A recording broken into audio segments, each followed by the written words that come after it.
To help us break down the news, Dr. Chris Bollinger joins us now, and he is with the University of Kentucky, director of UK's Center for Business and Economic Research. Put this into some perspective for us. A lot of people see the headlines and go, oh my gosh, what's happening to Wall Street? It's a big number, 1,200 points down in one day. It seems like the world's coming to an end, but it was only 5%. And in the grand scheme of things, that doesn't even really break the top 50 down swings in the last 100 years.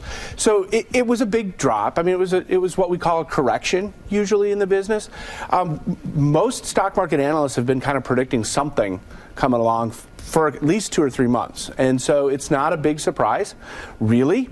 Although, of course, we're all very surprised on the day it happens. And as we can see, we've already clawed back about half of that loss today. And I think what we'll see over the next month or two is a lot of volatility, so a lot of ups and downs. We're going to see some more bigger days, maybe 5%. Maybe we may even see a bigger day than that. But generally, this is sort of the stock market working out as things have changed. We saw some increase in bond yields earlier in the month, and that was part of it. As people said, well, bond yields are up, bonds are a little less risky. When the rate of return on that goes up, people want to move money out, and it all adjusts. And so we're going to see some time here where we're going to have adjustment, where we're going to have some volatility in the stock market.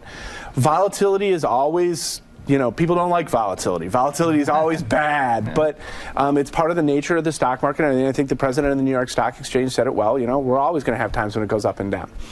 What does this mean for the economy? I think one thing to keep in mind is that we're not heavily leveraged like we were back in 2008. So it's really in many ways a different economy. And so I don't think this is a big deal for the economy, but I will tell you forecasting is really hard. Was this bound to happen? In a sense, yes, because the stock market always goes up and down. And we've been doing a lot of up and up and up and up for a while. And so, in a sense, yeah, it was bound to happen in that stock markets always go up and down. Mm-hmm. Could I imagine a world in which we never have a down in the stock market? It'd be pretty hard.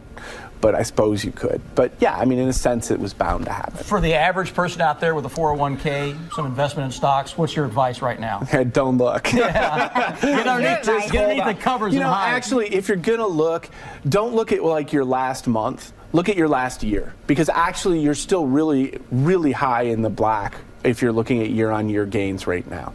It's actually still been a good year.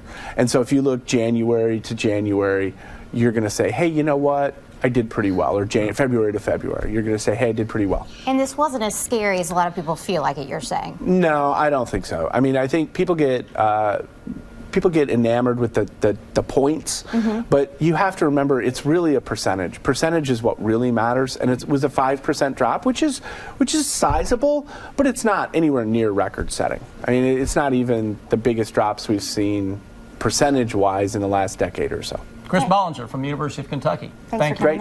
My pleasure.